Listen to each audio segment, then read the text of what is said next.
Hello, welcome back to my Liton techs YouTube channel. বন্ধুরা, আজকে কথা বলবো ডাব্লু কয়েন মাইনিং প্রজেক্ট নিয়ে।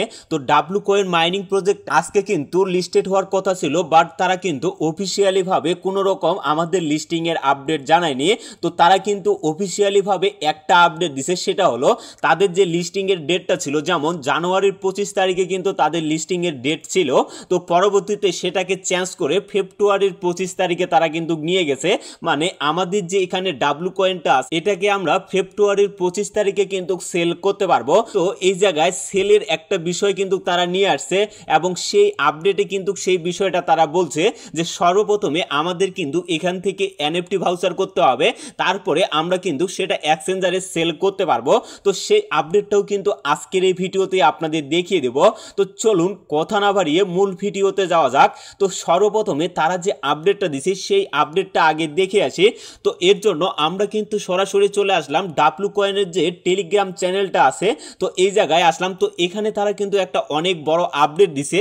তো এই আপডেটটা আপনাদের একবারে ক্লিয়ারলি ভাবে বোঝানোর জন্য আমি কিন্তু এটাকে বাংলায় অনুবাদ করে নিচ্ছি, তাহলে আপনাদের কিন্তু বুঝতে সুবিধা হবে। তো যার কারণে আমি কিন্তু এটা গুগল ট্রান্সলেটের সাহায্য নিয়ে এটাকে বাংলায় অনুবাদ করে নিচ্ছি। এবং এই জায়গায় যদি আপনারা লক্ষ্য করেন, W coin NFT pre market আসতেছে, মানে ডাব্লু কয়েন এয়ারড্রপে যে আমরা ডাব্লু কয়েনটা মাইনিং করছিলাম, তো সেটাকে তারা এনএফটি হিসাবে প্রি মার্কেটে কিন্তু নিয়ে আসতেছে।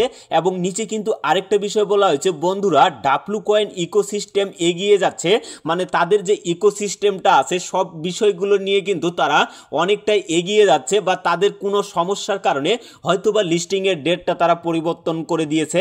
তো এরপরে আপনারা যদি এই জায়গায় লক্ষ্য করেন, আমরা কয়েকদিনের মধ্যে ডাব্লু কয়েনের ভাউচার প্রি মার্কেটে চালু করতেছি, মানে খুব শীঘ্রই কিন্তু তারা ডাব্লু কয়েন প্রি মার্কেটটা আছে সেটাকে তারা কিন্তু চালু করবে। তো এখানে তারা কিন্তু তিনটা বিষয় নিয়ে কথা বলছে। ভাউচারের জন্য ডাব্লু কয়েনের বিনিময় করুন, মানে আপনি এখান থেকে যে ভাউচারের কথাটা বলতেছে এটা আসলে কি, ভাউচারটা হলো আপনাদের যে এখান থেকে ডাব্লু কয়েনটা পাবেন, তো সেটা কিন্তু এনএফটি রূপে আপনি কিন্তু প্রি মার্কেটে সেটাকে সেল করতে পারবেন। আরেকটা বিষয় এখানে বলা হয়েছে, গেট গেম আইও এর ট্রেড ভাউচার, মানে আপনার এটা কিন্তু একটা এক্সচেঞ্জার, তো এই এক্সচেঞ্জারেও আপনি কিন্তু এটাকে সেল করতে পারবেন। তো এটা আমরা যদি প্রি মার্কেটে সেল করি সেক্ষেত্রে আমরা কিন্তু খুব ভালো একটা প্রাইস পাবো না, মানে যখন এক্সচেঞ্জারে লিস্টেড হবে, এক্সচেঞ্জারে লিস্টেড হলে কিন্তু যে কোনো টোকেনের দাম একটু ভালো থাকে, আর আপনি যখন প্রি মার্কেটে সেল করবেন তখন কিন্তু আপনাকে পানির দামে সেটাকে সেল করতে হবে। এবং নিচে কিন্তু আরেকটা বিষয় বলা হয়েছে,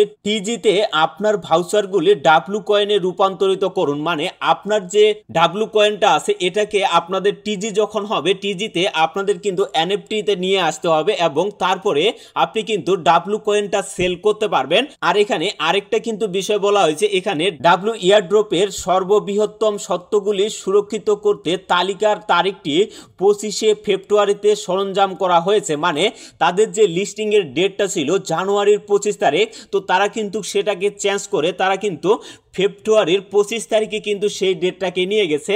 এই জায়গায় যদি আপনারা লক্ষ্য করেন এটাকে আপনারা কিন্তু এই জায়গায় দেখতে পাবেন। আর নিচে কিন্তু আরেকটা বিষয় বলা হয়েছে, এই অতিরিক্ত সময় আমাদের জন্য লঞ্চটিকে আরো শক্তিশালী এবং উজ্জ্বল এবং আরো সফল করতে সক্ষম হবে। মানে এই জায়গায় তারা যে ডেটটা পিছিয়ে দিয়েছে, তো এই ডেটটা পিছিয়ে দেওয়ার কারণে তাদের যে লঞ্চিং এর যে সিস্টেমগুলো আছে বা লিস্টিং এর যে সিস্টেমগুলো আছে সেগুলো আরো উন্নত, বা টোকেনের যে প্রাইসটা আছে সেটাকে আরো উন্নত করতে কিন্তু তারা এই বিষয়টা কিন্তু এই জায়গায় বলছে। আর একটা বিষয় আপনারা কিন্তু সকলে জানেন যে যে কোনো কয়েন যখন লিস্টেড হয় তখন কিন্তু কয়েন হোল্ডার যেগুলো আছে সেগুলো যদি কয়েনগুলোকে কেনা বেচা করে, তো সেক্ষেত্রে কিন্তু কয়েনের দাম ভালো থাকে।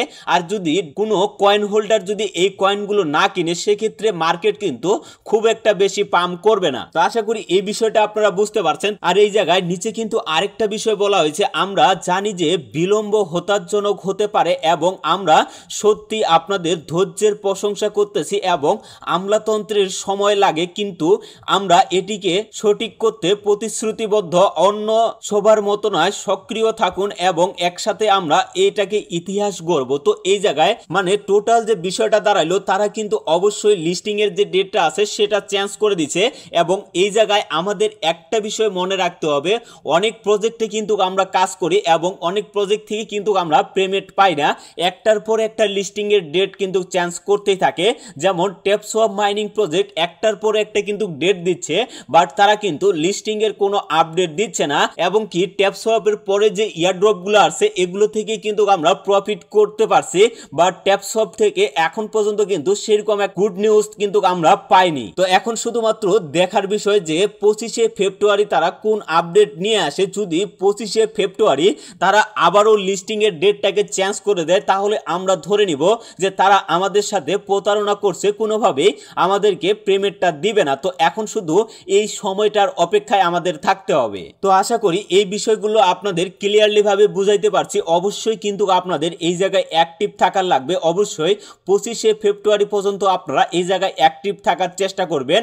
আর যদি আপনি এখানে একটানা যদি 10 থেকে 15 দিন যদি আপনি মাইনিং এ প্রবেশ না করেন তাহলে কিন্তু আপনাকে ইনঅ্যাক্টিভ হিসাবে গণ্য করা হবে এবং আপনি কিন্তু কখনোই এয়ারড্রপের জন্য এলিজিবল হতে পারবেন না। তো ভিডিওটা আর বেশি লং করব না, সুস্থ থাকবেন, ভালো থাকবেন, সবসময় লিটন টেক্স ইউটিউব চ্যানেলের সাথেই থাকবেন। ধন্যবাদ সকলকে।